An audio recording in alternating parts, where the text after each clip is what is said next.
வணக்கம். ஐயா சு. வெங்கடேசன் அவர்கள் எழுதிய வீரயுக நாயகன் வேல்பாரி பகுதி 64. பாரியும் கபிலரும் எவ்வியூருக்கு வந்து சேர்ந்தபோது இரவாகிவிட்டது. தொடர்ந்து 4 நாள்கள் நடந்ததால் கபிலரின் கால்கள் துவண்டு போயிருந்தன. நீண்ட ஓய்வு தேவைப்படுகிறது என்ற எண்ணத்தோடு எவ்வியூருக்குள் நுழைந்தார். இந்த எண்ணம் வரும்போதெல்லாம் அனங்கன் நினைவுக்கு வந்து விடுகிறான். இந்த வயதிலும் காட்டெருமை மந்தைக்குள் நுழைய என்ன ஒரு தினவு வேண்டும்? நுழைந்துவிட்டால் எந்த கணமும் பல மடங்கு வேகத்தோடு ஓட வேண்டும். அந்த ஓட்டம் என்றைக்கு முடியும் என சொல்ல முடியாது. எப்படி இதுவெல்லாம் அனங்கனால் முடிகிறது என்று எண்ணிக்கொண்டே உள்நுழைந்தார் கபிலர். தேவவாக்கு விலங்கை எடுத்துக்கொண்டு பரம்பின் அடர் காட்டுக்குள் தொடர்ந்து அத்தனை நாள்கள் எப்படி திரையர்களால் ஓட முடிந்தது என்ற கேள்விக்கான முடிச்சுகள் எல்லாம் தன் போக்கில் அவிழ்ந்துவிட்டன. பாரி வந்ததை அறிந்து முடியன் அவர்களை நோக்கி வேகமாக வந்தான். ஏதோ ஒரு செய்தி அவனுக்காக காத்திருக்கிறது என்பதை கபிலர் உணர்ந்தார். வேட்டுவன் பாறையிலிருந்து நீலன் அனுப்பியுள்ள வீரர்கள் வந்துள்ளதாக அவன் சொன்னான்.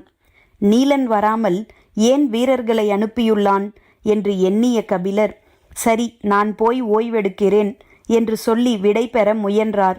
வந்துள்ள செய்தி உங்களோடு தொடர்புடையது என்றான் முடியன். கபிலர் சற்றே வியப்படைந்தார். எனக்கு என்ன செய்தி வந்திருக்கப் போகிறது என்று சொல்லிக் கொண்டிருக்க வீரர்கள் இருவர் அறைக்குள் வந்தனர். பாரியையும் கபிலரையும் வணங்கிவிட்டு, உங்களை பார்க்க மூவர் வந்துள்ளனர் என்று கபிலரை பார்த்தபடி சொன்னார்கள். என்னை பார்க்கவா என்று திகைப்புற்று கேட்டார் கபிலர். கபிலர் கேட்டு முடிக்கும் முன் பாரி சொன்னான், கபிலரை பார்க்க வந்துள்ளவர்களை அழைத்து வந்திருக்கலாமே, ஏன் நிறுத்தி வைத்து வந்தீர்கள்? வீரர்கள் சொன்னார்கள், அவர்களில் ஒருவர் மிக வயதானவர், அவரால் மலையேற முடியாது. வியப்பும் குழப்பமுமாக இருந்தது. யாராக இருக்கும் என்று கபிலர் சிந்தித்து கொண்டிருக்கையில் வீரர்கள் சொன்னார்கள், எனது பெயரை சொன்னால் அவரே இங்கு வந்துவிடுவார், போய்ச் சொல்லுங்கள் என்று எங்களை அனுப்பி வைத்தார். கபிலருக்கு இன்னும் வியப்பு கூடியது. நாம் இங்கு இருப்பதை அறிந்து இவ்வளவு உரிமையோடு வீரர்களை அனுப்பி வைத்தது யார் என எண்ணிக்கொண்டிருக்கையில் வீரன் சொன்னான், அவரின் பெயர் திசைவேழர். பெயர் சொல்லப்பட்ட கணத்தில் கபிலரின் முகத்தில் ஏற்பட்ட வியப்பை பார்த்தபடி கேட்டான் பாரி, யார் இந்த பெரியவர்? அகலத் திறந்திருந்த கபிலரின் கண்கள் ஒளியை உமிழ்ந்தன. வியப்பை உதிர்க்க முடியாமல் திணறியது முகம். கைகளை உயர்த்தி காட்டி, வானியல் பேராசான் என்றார். சொல்லை உச்சரித்த விதத்திலேயே அவரின் பாலுள்ள வாஞ்சையும் மதிப்பும் வெளிப்பட்டன. அதை பார்த்து மகிழ்ந்தபடி பாரி சொன்னான், அவரை சிவிகையில் வைத்து சுமந்து வரச் சொல்லிவிடலாமா? வேண்டாம் பாரி, அவர் மிக வயதானவர். என் பொருட்டு அவருக்கு சிறு தொந்தரவு கூட வந்துவிடக்கூடாது. நானே போய் பார்த்துவிட்டு வருகிறேன். சரி என்று ஏற்றுக்கொண்ட பாரி, தொடர்ந்து 4 நாள்கள் நடந்திருக்கிறீர்கள். மிகவும் களைப்பாக இருக்கும். ஒரு நாள் ஓய்வெடுத்துவிட்டு பிறகு புறப்படுங்கள். வந்துள்ளது பேராசான். எனது மனம் எப்படி ஓய்வெடுக்கும் பாரி? தாயை தேடும் கன்று எத்தனை மலைகளை கடந்தாலும் துவண்டுவிடவா செய்யும்? அவரது உணர்ச்சிக்குள் இருக்கும் உண்மையை பாரியால் உணர முடிந்தது. தேக்கன் இருந்தால் உடன் அனுப்பி வைக்கலாம், அவனோ காலம்பனோடு இருக்கிறான் என்று சிந்தித்தபடியே உதிரனையே அழைத்து கொண்டு போகச் சொன்னான். சரி என்று ஏற்றுக்கொண்டு விடை பெற்று குடிலுக்கு போனார் கபிலர். மறுநாள் காலை எழுந்ததும் கபிலர் புறப்பட்டு விட்டாரா என பாரி கேட்டான். அவர் இந்நேரம் ஆதிமலையில் பாதி தொலைவை கடந்திருப்பார் என்றனர் வீரர்கள். கபிலர் வேட்டுவன் பாறைக்கு வந்தபோது திசைவேழர் வந்து 5 நாள்களுக்கு மேல் ஆகியிருந்தது. அவரை காணும் பொழுதை கனவு போல சுமந்து வந்தார் கபிலர். எத்தனை ஆண்டுகளாகிவிட்டன! விரிவடங்கா வானத்தின் விந்தைகளை பேசி முடியாத நாள்கள்தான் எத்தனை எத்தனை! காலம் கரைகிறதா, நகர்கிறதா என முடிவுறாத பேச்சுகளை எண்ணியபடி திசைவேழர் இருந்த குடில் அருகே வந்தார் கபிலர். முதன்முறையாக கபிலர் வேட்டுவன் பாறைக்கு வந்த அன்று அவரை தங்க வைத்திருந்த குடிலது. விரிந்து நீண்ட திரளி மரத்தாலான பலகையில் உட்கார்ந்திருந்தார் திசைவேழர். கபிலர் வருவது தொலைவிலேயே தெரிந்தது. அங்கு இருந்தவர்கள் எழுந்து அவரை வரவேற்றனர். அளவு கடந்த மகிழ்வோடு வந்த கபிலர் திசைவேழரை வணங்கி மகிழ்ந்தார். பெருங்கவியை ஆறத் தழுவிக்கொண்டார் திசைவேழர். கண்களில் கசிந்தது பேரன்பு. கபிலர் வந்தது அறிந்து வேட்டூர் பழையனும் நீலனும் குடிலுக்கு வந்தனர். வந்து 5 நாள்களாகிவிட்டதால் இவர்கள் அனைவரையும் திசைவேழர் அறிவார். ஆனாலும் பெயர் சொல்லி புகழ்ந்தார் கபிலர். நீலனை மகன் போல் எனச் சொல்லி அறிமுகப்படுத்தினார். பேசிக்கொண்டிருக்கும் போது பெண் ஒருத்தி சிறு கூடையில் நாவற்பழம் கொண்டு வந்து வைத்தாள். யார் என பார்த்தார் கபிலர். தனக்கு மகரவாழையில் காரத்துவையல் கொடுத்தவள். கபிலரை வணங்கியபடி அதே சிரிப்போடு அந்த இடம் விட்டு நகர்ந்தாள். இப்போது கைக்குழந்தையோடு இருந்தாள். திசைவேழர் கூடையில் வைக்கப்பட்ட நாவல் ஒன்றை உண்பதற்காக எடுத்தார். அதை கவனித்த கபிலர், வேண்டாம், அதை வைத்து விடுங்கள் எனச் சொல்லி இன்னொரு பழத்தை எடுத்து அவருக்கு கொடுத்தார். உண்பதற்கேற்ப கனிந்துதான் இருக்கிறது, இதை ஏன் வேண்டாம் என்கிறீர் எனக் கேட்டார் திசைவேழர். கபிலர் சொன்னார், அது குழி நாவல், கார்ப்புச் சுவை அதிகமாக இருக்கும். அதன் பிறகு எந்த நாவலை தின்றாலும் கார்ப்புச் சுவை போகாது. எனவே அதை எடுத்தவுடன் உண்ணக்கூடாது. இதோ சிறுநாவல், இதிலிருந்து தொடங்கலாம், இதற்கடுத்து உண்ண வேண்டியது என்று சொல்லி கூடையை கிளறியபடியே சற்றே பெருத்த வெண்ணாவலை எடுத்தார். திசைவேழர் வியப்போடு பார்த்தார். கபிலர் ஒவ்வொரு நாவலாக எடுத்து திசைவேழருக்கு கொடுத்து கொண்டே அதன் பெயர், தன்மை, சுவை நுட்பம் என பழத்தின் சிறப்புகளை கூறி மகிழ்ந்தார். கூடையில் இருந்த அனைத்து பழங்களை பற்றியும் அவரால் விளக்க முடிந்தது. அருகில் இருந்த வேட்டூர் பழையனும் நீலனும் வியப்பேறிய விழிகளோடு பார்த்து கொண்டிருந்தனர். பழத்தை உண்டபடி நீண்ட நேரம் பேசிக்கொண்டிருந்தனர். சிறிது நேரம் நடந்து கொண்டே பேசுவோம் எனச் சொல்லி புறப்பட்டனர். வலக்கையை ஊன்றுகோலில் அழுத்தி இடக்கையை தோதாக பிடித்து அழுத்தி எழுந்தார் திசைவேழர். வலது காலை மடக்கி நீட்ட முடியாத நிலையை பற்றி பேசியபடியே இருவரும் சிறிது தொலைவு நடந்தனர். அவர்கள் தனியாக பேச விரும்புவது அனைவருக்கும் புரிந்தது. எனவே மற்றவர்கள் குடிலிலேயே இருந்தனர். கோல் ஊன்றி நடந்தபடியே திசைவேழர் கேட்டார், பரம்பில் வாழ்வனுபவம் எப்படி இருக்கிறது? இதுதான் வாழ்வு எனத் தோன்றுகிறது. முதல் சொல்லே முழுமை கொண்டிருந்தது. சற்றே திகைப்புற்றார் திசைவேழர். கபிலர் உச்சரிக்கும் சொற்களின் வலிமையை நன்கு உணர்ந்தவர் அவர். கபிலர் தொடர்ந்தார், இயற்கையை பற்றிய மனித பேரறிவு இங்குதான் சேமிக்கப்பட்டிருக்கிறது. வாழ்வு முழுவதும் நான் கற்றுக்கொண்டவற்றை வந்த முதல் நாளே என்னை எடை போட்டு பார்க்க வைத்தவர்கள் பரம்பு மக்கள். கபிலர் உணர்ச்சி மேலிட்டவராக இருக்கிறார் என திசைவேழருக்கு தோன்றியது. எண்ணற்ற செடி கொடிகளுக்கும் எண்ணிலடங்காத பூக்களுக்கும் இவர்கள் பெயரிட்டு அடையாளப்படுத்தியுள்ளனர்.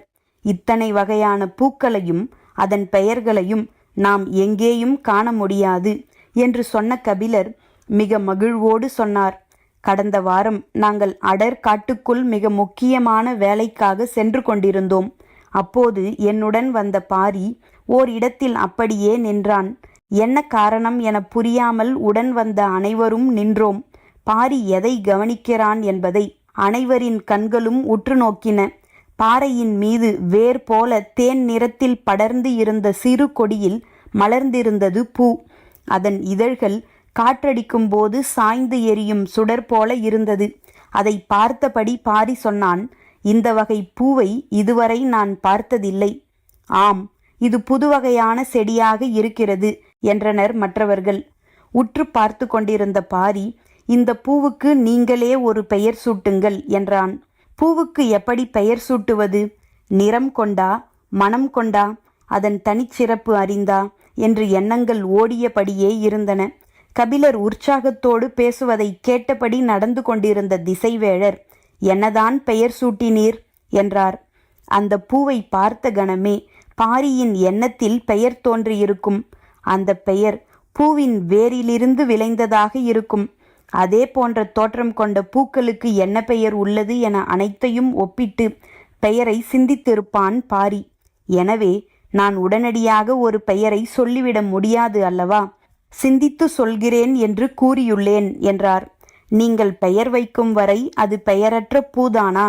திசைவேழரின் சொல்லுக்குள் சற்றே எல்லல் இருப்பது போல் கபிலருக்கு தோன்றியது. திசைவேழர் தொடர்ந்தார், அந்த செடி வேறு இடத்திலும் இருக்கும் அல்லவா? அங்கு அதற்கு பெயர் சூட்டப்பட்டிருக்கலாம் அல்லவா? இருக்கலாம், வேறு எங்கேயாவது அந்த செடி இருக்கலாம். அதற்கு மனிதர்கள் பெயரிட்டிருக்கலாம் என்றார் கபிலர். தலையை நிமிர்த்தாமலேயே மெல்லிய குரலில் திசைவேழர் கேட்டார். அப்படியென்றால் அறியாதவர்களுக்கு நடுவில் இருப்பதை அறிவென்று ஏற்க முடியுமா? திசைவேழர் சொல் அதிர்ச்சியை கொடுத்தது. அறியாதவர்கள் என்று பரம்பு மக்களையா சொல்கிறார்? நம்ப முடியாமல் கேட்டார். எப்படி இப்படியொரு சொல்லைச் சொன்னீர்கள்? நீங்கள் ஒன்றை அறிய நினைக்கும் போது உங்களின் அறியாமையை மற்றவர்கள் அறிந்து கொள்ளுதல் இயற்கைதானே. திசைவேழரின் சொற்கேட்டு திகைத்து நின்றார் கபிலர். அவருக்குள் இந்த சொல் உருத்திரண்டு வர பூ மட்டும் காரணமல்ல என்பது புரியத் தொடங்கியது. திசைவேழர் சொன்னார், இயற்கை பற்றிய மனித பேரறிவு இங்குதான் சேமிக்கப்பட்டிருப்பதாக சொன்னீர்களே, அது சரிதானா? பதற்றம் உடலெங்கும் பரவியதை உணர முடிந்தது. பரம்பே தனது உடலாக மாறிவிட்டதைப் போல் இருந்தது. அதன் மீது சொல் கொண்டு எரிவதைக் கூட உடல் ஏற்க மறுக்கிறது. ஆனாலும் தன்னை நிதானப்படுத்தியபடி கபிலர் கேட்டார், சரியில்லை என்று எப்படி தோன்றியது உங்களுக்கு? தனது உள்ளங்கையில் இருக்கும் ஒன்றின் ஆற்றலையே மதிப்பிட முடியாதவர்களாக இவர்கள் இருப்பதால். எதை சொல்கிறீர்கள்? தேவாங்கு விலங்கை சொல்கிறேன். புதுப்பெயராக இருக்கிறதே என நினைத்த கபிலர் தேவவாக்கு விலங்கைத்தான் இப்படி சொல்கிறார் என புரிந்து கொண்டார். அதன் ஆற்றலை பரம்பு மக்கள் புரிந்து கொள்ளவில்லை என்றா சொல்கிறீர்கள்? ஆம், அதன் ஆற்றலை இப்போது வரை பாரியும் பரம்பு மக்களும் புரிந்து கொள்ளவில்லை. கபிலருக்குள் விடை தெரியாமல் உருண்டு கொண்டிருந்த கேள்வி இப்போது திசைவேழரின் சொல்முனையில் வந்து நின்றது. புருவம் உயர்த்தியபடி திசைவேழரை பார்த்து, என்ன அதன் ஆற்றல்? அது கடலை வெல்லும் ஆற்றல் கொண்ட உயிரினம். கபிலர் அதிர்ந்து நின்றார்.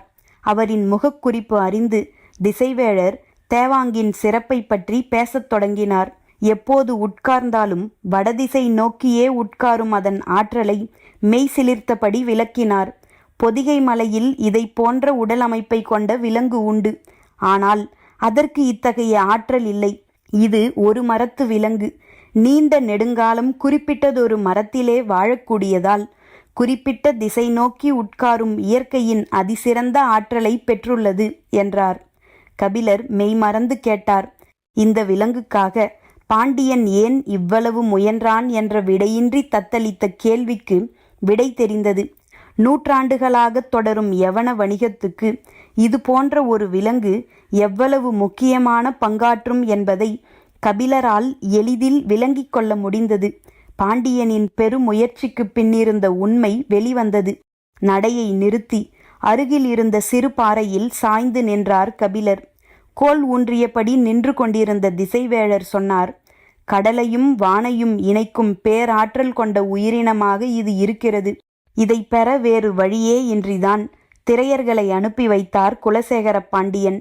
நீங்கள் பரம்பில் இருப்பது அப்போது தெரிந்திருந்தால் உங்கள் மூலமே முயன்றிருப்பார் பேரரசர். கபிலர் அசைவின்றி உட்கார்ந்திருந்தார். குலசேகர பாண்டியனின் முயற்சி தொடர்வதை அவரால் உணர முடிந்தது. திசைவேழர் சொன்னார், அந்த அரிய உயிரினத்தால் பரம்புக்கு எந்த நன்மையும் கிட்டப்போவதில்லை. அதன் ஆற்றல் வெளிப்பட போவது கடலில்தான். எனவே அதை கொடுத்து உதவ பாரிக்கு நீங்கள் அறிவுறுத்த வேண்டும். கபிலரின் அமைதி நீடித்தது. சிறிது நேரத்துக்கு பிறகு திசைவேழர் கேட்டார், ஏன் பேச்சின்றி நிற்கிறீர்? பாரி எப்போதும் வியப்புக்குரிய தோழன்தான். ஆனால் இப்போது அந்த வியப்பு மேலும் அதிகரிக்கிறது. கபிலரின் சொல்லுக்கு பொருள் புரியவில்லை. கண்களை உருட்டியபடி பார்த்தார் திசைவேழர். கபிலர் சொன்னார், தேவவாக்கு விலங்கை இவ்வளவு முயன்று எடுத்துச் செல்ல வேண்டிய தேவை என்ன என்று பலமுறை நான் கேள்வி எழுப்பியுள்ளேன். ஆனால் இந்த கேள்விக்கு விடையறிய பாரி ஒருபோதும் முயன்றதே இல்லை. எனக்கு அது பெரு வியப்பை கொடுத்தது. வற்புறுத்தி காரணம் கேட்டால் சொல்வான். வேந்தர்கள் எதை செய்தாலும் அது அவர்களின் அதிகார நலனுக்கானது. மனிதருக்கும் இயற்கைக்கும் எதிரானது. அதில் கூடுதலாக சிந்திக்க என்ன இருக்கிறது என்று மிக வேகமாக அவன் முடிவுக்கு வந்து விடுகிறானோ என அப்போது தோன்றியது. ஆனால் இப்போது தெரிகிறது அவனுடைய சொற்கள் எவ்வளவு ஆழமானவை என்று.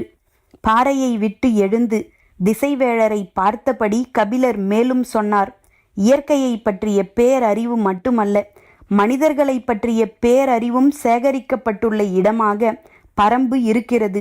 தனது சொல்லை தனக்கு எதிரானதாக்கிக் கொண்டிருக்கிறார் கபிலர் என்பது திசைவேழருக்கு புரிந்தது. இருவரும் சிறிது நேரம் பேச்சின்றி நின்றனர். நேர்முகம் பார்ப்பதை தவிர்க்க எழுந்து நடந்தபடி திசைவேழர் சொன்னார்.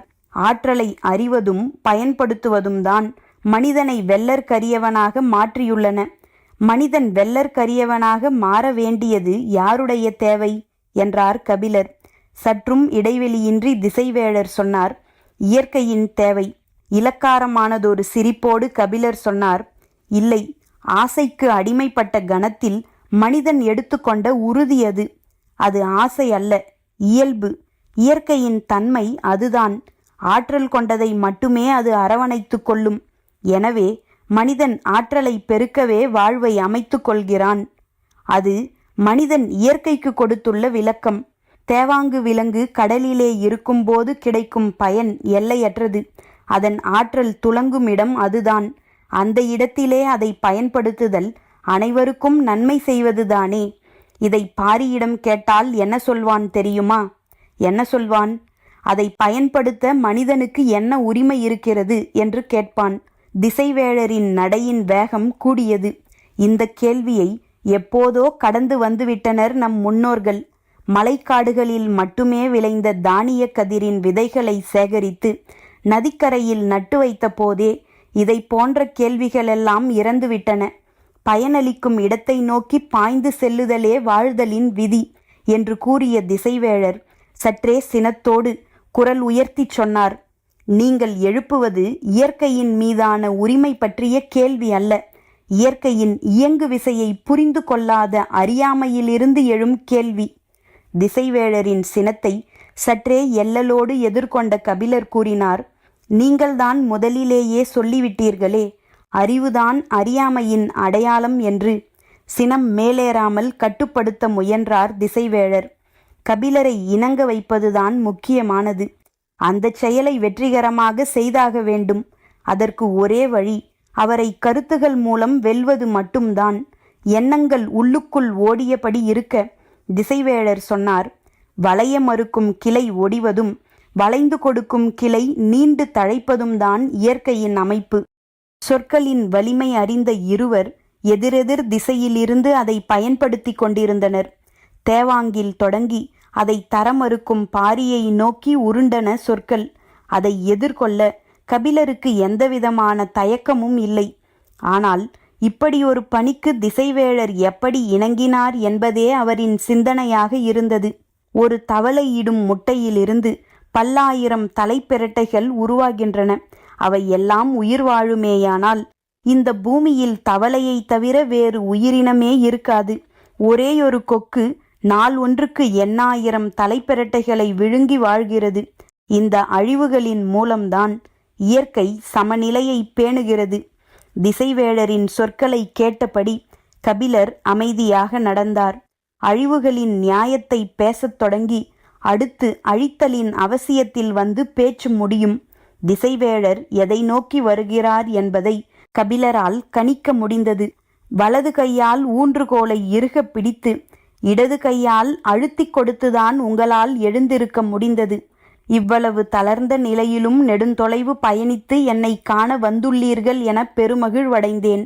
ஆனால் உங்களின் நோக்கம் எனது மகிழ்வை உதிரச் செய்துவிட்டது என்று சொன்ன கபிலர் சற்றே தயக்கத்தோடு அதே சமயம் உறுதியான குரலில் கேட்டார், உங்களுக்கு உடன்பாடற்ற செயலை ஒருபோதும் நீங்கள் செய்ய மாட்டீர்கள். அப்படி இருக்க எதன் பொருட்டு இந்த செயலில் உங்களுக்கு உடன்பாடு ஏற்பட்டது? திசைவேழர் சொன்னார், சான்றோர் போற்றும் பெருங்கவி பரம்பில் உள்ளான் என்ற பெருமகிழ்வுடனே இங்கு வந்தேன். என் கால்கள் இதனினும் தளர்ந்து போயிருப்பினும் நான் இங்கு வந்திருப்பேன். அல்லது உன்னால் மலையிலிருந்து இறங்கி வர முடியாத நிலை ஏற்பட்டிருப்பினும் நான் மலையேறி அங்கு வந்திருப்பேன். ஏனென்றால் வாழ்வு முழுவதும் நான் பயணித்த பாதையில் இப்படியோர் ஆற்றல் கொண்ட உயிரினத்தை கண்டதில்லை. திசைவேழரின் குரலில் உணர்ச்சி மேலேறிக் கொண்டிருந்தது. எனது இளம் பருவத்தில் நாடியை தூக்கி அண்ணாந்து வானத்தை உற்று பார்க்க வைத்தார் என் தந்தை. அன்றிலிருந்து இன்று வரை வானக்கோடுகளின் ஊடேதான் நான் வளைந்தும் நெளிந்தும் போய்க் கொண்டிருக்கிறேன். ஒளி அண்டங்களின் மடிப்புகளுக்குள் பேதலித்து நின்ற காலங்கள் எத்தனையோ. முன்னோருக்கு முன்னோர் என எத்தனை தலைமுறைகளாக வானியலின் வியப்புகளுக்குள் மூழ்கி கிடக்கிறோம். கதிரவனும் விண்மீன்களும் இன்றி மூடப்பட்ட அறைக்குள் நம்மால் திசையறிய முடியும் என்று ஒருவன் சொன்னால் அவனை மூடன் என்று சொல்லியிருப்பேன். ஆனால் தேவாங்கு என்ற இந்த சின்னஞ்சிறு உயிரினம் நம் அறியாமையை தகர்த்துவிட்டது. எல்லையில்லாத அகண்ட வானத்தை துளையிட்டு பார்ப்பதைப் போல இருக்கிறது. அது வடதிசை நோக்கி உட்கார்ந்திருப்பது. இனி நம் பாய்மரங்களுக்கு கடலும் காற்றும் பொருட்டல்ல. நடந்து கொண்டிருக்கும் தேவாங்கு உட்காரும் கணத்தில் திசைகள் தாமே வந்து மீகானின் சொல் கேட்க உள்ளன. இந்த ஆற்றல் வேந்தர்களுக்கு மட்டுமல்ல, மனிதர்கள் அத்தனை பேருக்கும் பயனளிக்கப் போகும் ஒன்று. இதை நாம் தவற விட்டுவிடக்கூடாது. இந்த அறிவின் அவசியத்தை உன்னால் புரிந்து கொள்ள முடியும். மலைமக்கள் வாழ்வின் இயக்கத்தை பிடித்து அடுத்த கட்டத்துக்கு நகர முடியாத மந்த நிலை கொண்டவர்கள். நீதான் பாரியிடம் இதை எடுத்துச் சொல்ல வேண்டும். அதற்காகத்தான் வந்தேன். நெற்றியில் இருந்த வியர்வையை துடைத்தபடி மறுமொழியின்றி கேட்டுக்கொண்டிருந்தார் கபிலர். வேகம் குறையாமல் திசைவேழர் கேட்டார். ஏன் பேச்சின்றி நிற்கிறீர்? நீங்கள் சொல்வது எல்லாமே எனக்கு புரிகிறது. ஆனால் நான் சொல்வது மட்டும் உங்களுக்கு புரியவில்லை. நீங்கள் தேவாங்கினால் ஏற்படும் பயனை பற்றி பேசுகிறீர்கள். அது தேவாங்குக்கான பயன் அல்ல என்பது உங்களுக்கு புரியவில்லை.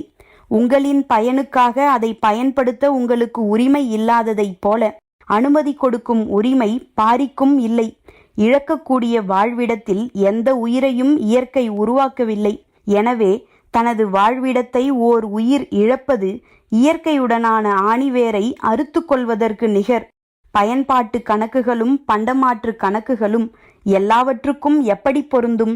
நாடியை தூக்கி வானத்தை பார்த்தபடி உங்கள் தந்தை விதைத்த கனவுக்கு விலை சொல்ல முடியுமா உங்களால்? கபிலரின் குரல் திடமாக ஒலித்தது. சொற்களை செங்குத்தாக கீழ்நோக்கி தள்ள புலவனுக்கு தெரியும்.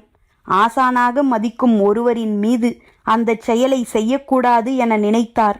ஆனால் எண்ணங்களை மீறி சொற்கள் உருண்டன. தேவாங்கு மட்டுமல்ல, பாரியும் அப்படித்தான்.